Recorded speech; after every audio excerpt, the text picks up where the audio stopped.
नमस्कार। कल मैंने सूर के वात्सल्य वर्णन की चर्चा प्रारंभ की थी। शेष परिचर्चा में इस कक्षा के माध्यम से करना चाहूंगी।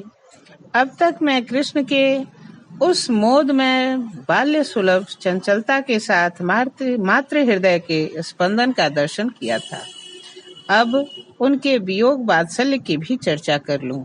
तो आइए चलते हैं अब कक्षा की ओर, जो सूरदास के वात्सल्य वर्णन का वियोग पक्ष है। इसके 3 भेद मैंने पूर्व में ही बता दिए हैं।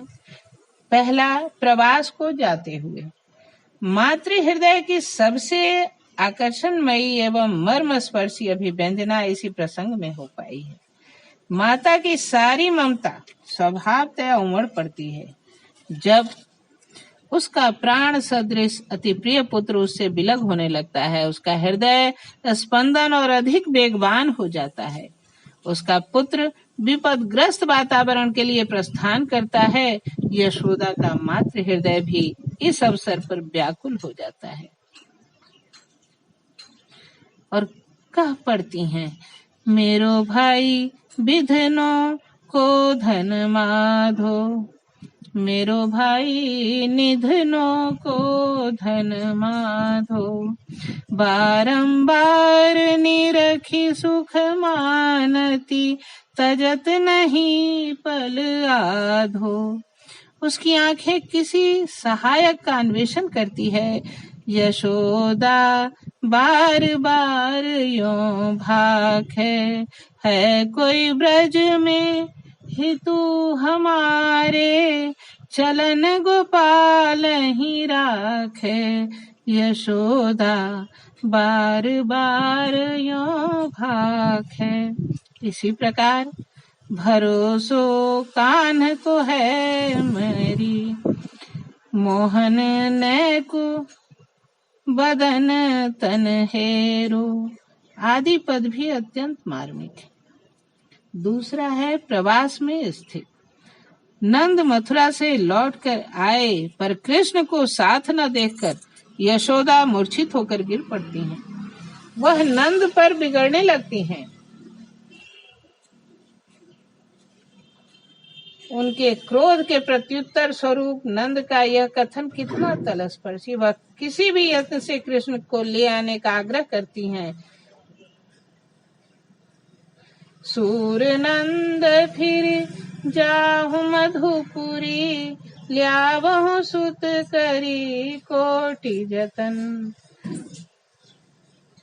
फिर वे कहते हैं, नंद ब्रज लीजे ठोकी बजाई। इस पद पर तो आचार्य शुक्ल बलि बलि जाते। इसे उन्होंने भाव पंचामृत की स्थिति का चित्रण मान लिया है। त्रिवेणी में इस पंक्ति की बड़ी ही सफल व्याख्या उन्होंने की है। कृष्ण संयोग की वस्तुओं से यशोदा को और अधिक दुख होता है। माता पुत्र का संबंध सचमुच स्वर्गीय है।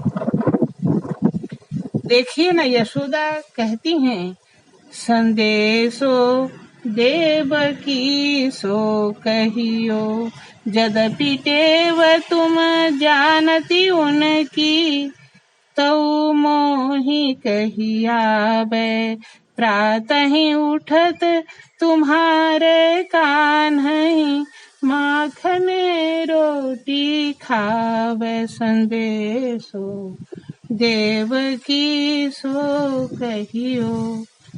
कई पदों में प्रवास स्थित वात्सल्य की विशद व्यंजना हुई। कृष्ण की अनुपस्थिति में सारा वातावरण ही सुना सुना हो गया है। अब इसके तीसरे भेद, प्रवास से लौटते हुए। इस समय माता की स्थिति उस साधक सी हो जाती है जो कठिन तपस्या के पश्चात सिद्धि तक पहुंचने को होता है। आज माँ का खोया हुआ पुत्र मिलेगा, इस आनंद से गौ की भांति वह रंभाती चलती है। बार बार मग जोबती माता। फिर कहती हैं, नंद ही आवत देखी जशोदा, आ गए लेन गई माता। माता के इस व्यवहार में भी उसका वेग अपनी चरम परिणति में होता है। अब मैं आती हूँ करण वियोग वात्सल्य की। इस वियोग की नित्यति संतति पर आए हुए घोर अनिष्ट की आशंका से होती है।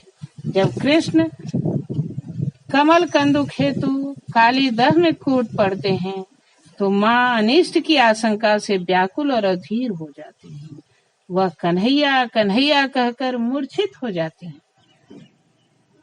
जसुमती के अत कुंवर कन्हैया सूर बिना सुत भयति व्याकुल मेरो बाल नन्हैया। जसुमती टेरत कुंवर कन्हैया। सूर के वियोग वात्सल्य में विरह की एकादश अवस्थाओं में कुछ का वर्णन तो आ गया है। ऐसे अभिलाषा, चिंता, स्मरण, गुप्त कथन, व्याधि, जड़ता, मूर्छा आदि की भी चर्चा यत्र तत्र दृष्टिगोचर होती है। डॉक्टर हजारी प्रसाद द्विवेदी सूर की विशेषताओं का उल्लेख करते हुए कहते हैं कि हम बाल लीला से भी बढ़कर जो गुण सूरदास में पाते हैं वह है उनका मातृ हृदय चित्रण। माता के कोमल हृदय में बैठने की अद्भुत शक्ति है इस अंधे में। सचमुच हजारी प्रसाद द्विवेदी ने अपने इस कथन के माध्यम से किसी भी रसिक को, किसी भी मर्मज्ञ को झकझोर देने का कार्य किया है। आज की कक्षा बस इतना ही। आपको कैसी लग रही है कृपया अपनी प्रतिक्रिया कमेंट बॉक्स में देने की कृपा करें, क्योंकि यही हमारे हौसले को वर्धित करता है, जिससे एक नई ऊर्जा के साथ मैं पुनः आपके समक्ष अन्य नव्य वक्तव्यों को इस आभासीय सूत्र के माध्यम से आप तक संप्रेषित करती हूँ। आज के लिए बस इतना ही। धन्यवाद। सूर का वात्सल्य वर्णन है ही इतना बृहद कि इसे एक कक्षा में समेटना किसी के भी सहृदय के बस की बात नहीं। इसलिए इसके अगले भाग में मैं इसकी शेष परिचर्चा करूंगी। तब तक के लिए विदा। धन्यवाद।